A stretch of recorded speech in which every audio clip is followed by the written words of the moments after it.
sell sort of electronic pieces and things. They say, oh, you know, you're too small, we don't want to know you and that. And now I'm still not selling much stuff, but I find they're sending me calendars and mugs and things. So that shows you how the Australian manufacturing industry's gone down. You know, I've been sort of standing there, sort of making a couple of boxes a week, and now I'm still standing there making a couple of boxes a week, and nobody else is making any. Although, you know, we're obviously doing well in software, but manufacturing, you know, how hard is it to actually manufacture an electronic box, an actual physical object in Australia? It's not that hard, but it's hard to do it cheaply, and that means that I'm not going to take on Boss, you know. I'm not going to take on Boss. I'm not going to take on Behringer. Behringer have taken on Boss, you know. You know, but there's always with anything manufactured, whether it's cars or stomp boxes or anything, there's two ends of the market. There's the mass production, mass market thing at one end, and there's the you know, maybe called boutique or specialist at the other end. And the only future for doing anything here, I think, is being at the extreme end.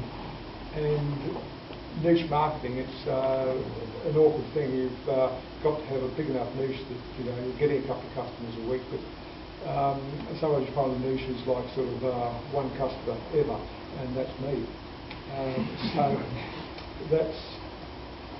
it's an awkward thing.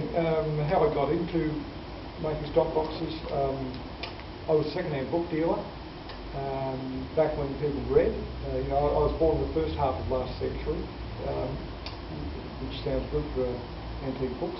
And I was doing the books, and then got into importing music software, and which was a terrible mistake. I think much better off you know, writing it, you know, if one could. Obviously Ross can. And then I thought, well, nobody can copy the stuff if they actually make hardware. And so the first thing I built was a ring modulator. How a classic ring modulator works, it just takes multiplies two voltages together, and if the voltages happen to be a couple of sine waves, then you get out a sine wave, two sine waves which have frequency equal to the sum and difference of the original sine waves. And this has been used by Stockhausen and that, you know, the classical electronic music stuff in the 50s. And that was the first product. And then when Square Pusher was doing stuff with the MS-20, the Korg analog synthesizer, people were buying the synthesizers just to use the filter section, and then they ran out of synthesizers. And so I cloned it, you know, as a slavish copying of the original filter section from the Korg MS-20, and put that in a box, and people can take that to the gig, and they can do it, and I like that. But you'd say, how can you do this stuff if you're a second-hand book dealer with a political science degree? Well, it's not that hard to learn electronics now, you know, teach yourself electronics. When I was first interested in electronics, it was back in the 60s, and then, you know, there was no internet, you know, and no one to ask, and you know, I tried to get into it, I couldn't get into it, and I had a couple of false starts. But now with the internet, you know, you've got your little sort of it seems that half of YouTube, or at least half of YouTube that I look at, is people showing you how to solder. You know, you've got an idea on how to solder, and it's all there on YouTube, you know. And if you look at what actually goes into one of these boxes, the printed circuit board, well, you know, you do your layout on the computer, and there's some cheap software for doing that as well. You can make your own circuit boards. You can, if you're a masochist, you can print laser printer, just print onto coated paper. The photographic paper has got that kind of layer of clay sort of built into the surface. You print the circuit board pattern onto that. Then you put that onto the copper coated board, and you iron it on. And the idea is that the toner that's on the paper melts and sticks onto the copper, and then you put the thing into, you soak it and peel the paper off, and you've got the toner pattern is drawn onto the board, and then you dissolve the copper off the board with a nasty chemical. But I don't advise doing that. I advise paying someone else to make your boards. But you can do that. You can prototype it up yourself at home, and I've done it. So you've got your boards, and then you just stick in the components. That's the bit you can do yourself. That's the industry that's actually happening in Carlton for 80 hours a week.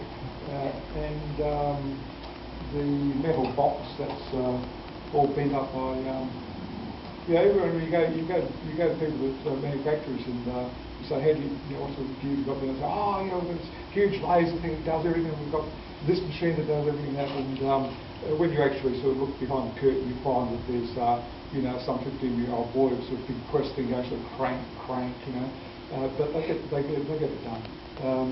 So the boards are done in the lab, and the box is bent somewhere, cut out and bent somewhere in somewhere else, and somebody in Keilor Park does the screen printing on it. And so people say, well, what do I actually do? Well, I sign the cheques, and that's actually it's possibly the hardest part of the operation. There's a hell of a lot of bright people in Melbourne, and there's a hell of a lot of people who want to make stomp boxes around the world. And you say, why isn't everybody making stomp boxes? How is it that I'm here in Melbourne doing stomp boxes? Couldn't somebody else be doing it better? Well, the thing is that quite often people who can do the electronics and things, they can't actually sign the cheques, and that's not because they haven't got the money when they try to sign the cheque. The reason they haven't got the money is because they haven't got the idea of how business works. And how business works is this: you have money coming in, and you've got money coming out, and you're going to have more coming in than you're going to have going out. There's a little line around, it's not even that easy, there's a little line around business, there's a little line around you. And people get the idea that, well, some people think, a dollar, I'm not really sure whether that dollar belongs to the business or whether it belongs to me, but I'm pretty sure that I need a dollar right now. And the dollar's gone, whereas it should have gone back on buying more bloody bolts and things. And that's what knocks people out. I think I've seen a lot of people collapse that way. It's not just being successful, even if the product's a success. They sell, they sell 100 or something, and girls may come in and they think, I'm a hero, I'll just buy a car, or I'll go for a holiday or something like that, and then the order comes in for another 100, and they think, oh Christ, can't afford the parts. And that's how there's a terrific book on how to run a small business in Australia. It's by a guy called English. I can't remember the name. I think something snappy like how to run a small business in Australia. I can recommend it because really and truly that's running a business, even a tiny business, even a business where you keep the bits of paper in the shoebox on over. That's sort of the business is the hardest part really. It really is. And for electronics, you can definitely learn to do electronics off the internet, but I found that I wasn't learning anything until I actually grabbed a soldering. Well, you learn a lot when you grab a soldering iron by the wrong end, yes, but you have to actually grab a soldering iron. You've got to start soldering, and then knowledge flows from the barrel of the soldering iron. It really does until you've actually built something. So you don't really learn anything. Another thing is, how do you know what to make? And ask people what they'd like made, you know, and because musicians, they obviously not into electronics, sometimes they don't realise that you're asking for something which is slightly less, slightly more difficult than you know, rocket science. But sometimes the easiest things look impressive. It's a bit like any kind of magic, you know. Sometimes a magic act or juggling or something, you know, it looks incredibly difficult, but it's not difficult, and other things look very simple, and they are incredibly difficult. You would think the simplest thing to build would be a tremolo unit. You know, you've just got the audio coming in and just going, you know, on or off, you know, waving along, cranking the volume up and down, up and down. But that's actually the hardest thing there is to make a stomp box, because there's virtually nothing happening, and you can hear if anything goes wrong. So I don't do one of those. I do what looks like a harder trick, but it's actually simpler, you know. But the other thing about what to build, people will say they want something, but never expect anyone to actually buy it when you build it, you know. People are good for ideas, but it's very rare for somebody to say they want something and then actually buy it when you actually manufacture it or make one. So my feeling is, if I can imagine somebody who would want something, then I'll go for it, because you think, well, yes, someone will want it, but if you have things designed by a committee, you could well end up with something that nobody in the whole world wants. You know, one person wants this bit and one person wants that bit. You end up with something that nobody wants. There was a case where I was wanting a little sequence of things, just something that generated voltage that went up, down, up, down, up, down, up, down kind of thing, and like the old synthesizer, you used to go bop, bop, bop, bop, bop, bop, bop, bop, bop, bop, bop. Just one little box like that, you can tweak the bop, bop, bop, bop, boom, boom, boom, boom, bop, bop, bop, bop.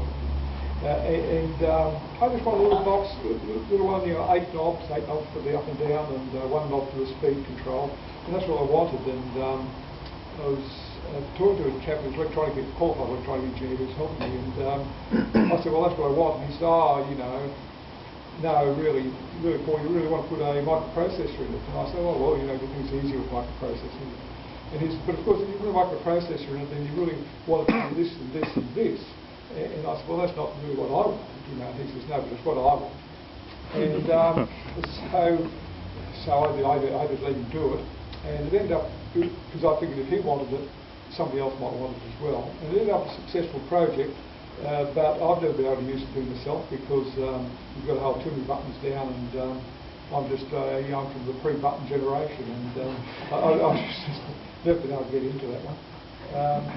But it was successful. The only problem with it was had a few too many parts in it, and there wasn't very much profit in it, so I stopped making it. But people around the world, they, you know, every couple of weeks somebody says, oh, you know, I want to buy one. So it's very hard, but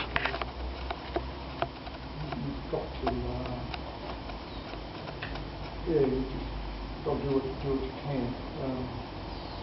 I don't know what else to say about the things. I can say that one good thing about it is I've met some truly interesting people. I like people who are, you know, obsessed, and I would say analog techno musicians are possibly the most obsessed people in the universe. And, you know, it's terrific. The other thing I'm interested in is anti-television. In fact, I think we're just finishing the end of Film and TV Week this week, I think. It's every people, well, every year, a couple of people turn off their TV for a week. I think, yes, that's another thing. There's an electronics guru, Dorkbot guru, and he is Don Lancaster, American, wrote a book, how to use CMOS electronics, how to use TTL electronics before that, how to build your own video display before that, you know. Anyway, and he's got a book on how to make money at home, you know, how to be a cottage industry and all that. And the first thing he's got in it, he says, this is how you safely cut the power lead off the television set in such a way that it can't be reattached. You know, it's I think it's good advice, because it gives you a lot of time, it gives you a lot of extra time, and TVs now anyway, there's not even any parts of them. I'm a real dumpster diver, you know. Dumpster diver, op shop, you know, everything I wear is from New Adult Opportunity Shop or Savers. And I'll pick up anything out of a skip, you know. But TVs is it's not worth picking up, you know. There's only 1.5 chips in them, and there's nothing to be gained. I think it's plugged to there's a local group making synthesizers, making your own synthesizers. There's details you can use in Swap Shop in Carlton. VicMod. Yeah. VicMod. Isn't that what they call themselves? VicMod? Yeah, it's VicMod. Yeah.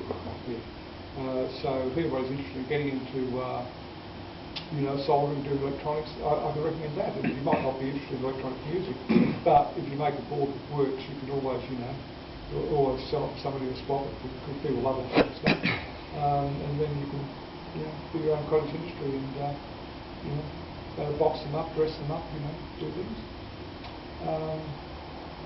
But that's, I think that's all I know. I'm going to put a bit of a thing together with a few links to Teach Self Electronics sites and things like that, and give it to Ross to put up on the Dorkbot site. So that will help anyone who's wanting to get into it. And I'm always perfectly happy to talk to anyone at any time who's interested in doing sort of getting into soldering and doing stuff themselves. Because I think the more people do it, the better. I'm always encouraging people to do stuff because I can't buy all the electronic components in Australia.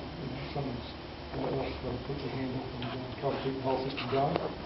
The car industry's not doing it.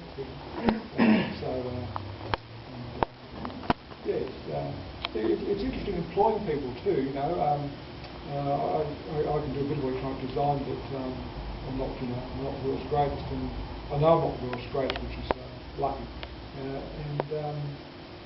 You might think that if you find somebody who's just finished electronic engineering course, that they will know how to do something. Well, this is not in fact true. They may have done digital signal processing or something. They may not have in fact touched a soldering iron. So that's fair warning there. I've had the good, the bad, and the ugly. The good are very good. If you ever sort of wanting to employ someone, the key to it, I've found, is to say, what did you do before you went to university? And if they say, I built this whatever and I did that whatever, then you think, there's a chance here. It was interesting seeing previous things that car thing, that go-karting. That's a very good sign.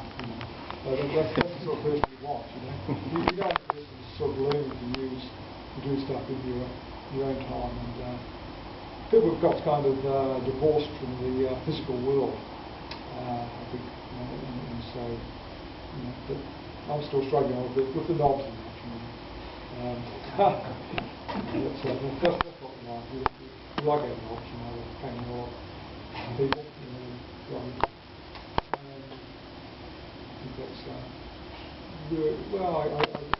I tell you, unfortunate experience I had in business, and I don't know whether it helps people much. I can. I remember when I started, I used to collect analog synthesizers until I realised I wasn't a musician. I had quite a few synthesizers by that stage, and I thought, well, I'd better find some way to drive these things from the computer. And I knew enough electronics to work out that I needed some particular chips, and it was kind of doable, to do a 4-channel MIDI to control by this converter. But I knew that I couldn't do the design. Certain things in the programming, but I learned to program.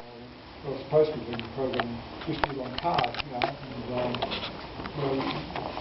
swore I'd never go there again. I found a couple of guys who reckoned, yes, they could do this. And they looked sort of, they looked pretty bad, but they looked, I felt talking to them that they were capable of doing it. And we gave them a few $1,000 to do the prototype. The idea was that they were, one of them was doing the analog design, one of them was doing the programming. And we gave them a couple of grand, and we got on with them, and they said, oh well, we need some more money, you know. I said, oh, need some more money, because I was book dealer and suddenly they'd done it, but they'd also thought, oh, you know, we've done it, but why don't we manufacture it ourselves? And so what can you do? You know, I mean, that's the thing in business. You know, you have a contract or you can not have a contract, but it doesn't matter unless, you know, you're happy paying for a lawyer either way. So so that was that, and they went off and they got a bank loan and spent the whole lot on dope. The whole lot. That was that. And so I didn't even have a prototype. I had absolutely nothing. You know, and I was sitting above the music swap shop, you know, on the street, a little office above there, where I was trying to sell music software that hadn't really taken off. And a chap walked in off the street, and completely random, you know, he found himself up there racks and says, what do you do? And I said, oh, well, you know, mostly I cry, and here's why. But I told him the story, and he said, oh, you know, 4-channel, you know, MIDI to CV converter, it wasn't more than a week's work in that. And I said, well, if you think you can do it, you can do it, you know. Anyway, he went away, and much to my surprise, he comes back a couple of weeks later and says, oh, you know, there was a little more work than I thought, but, you know, I've done the design of it, you know. And I said, well, Christ, Jesus, you know, what do I owe you? And he says, you don't owe me anything, but if you go commercial, you have to employ the girl in my band to do the soldering. And, you know, there was another case of meeting a pretty person. It turned out that he was the chief electronic design person for the Bright Beer project, and he just, you know, just walked in there at random, and there it was. And so that kind of kicked us on, really. Otherwise, we would have gone ground to a halt there. So a lot of chance involved.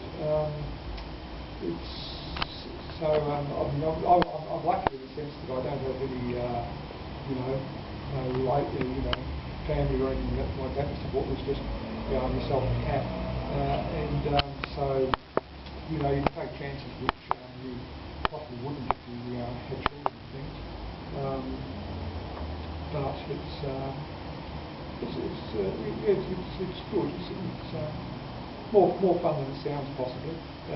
But I'm not, as I say, a musician. I'm not actually into it. But I like the electronics, and I like making them do what you want them to do.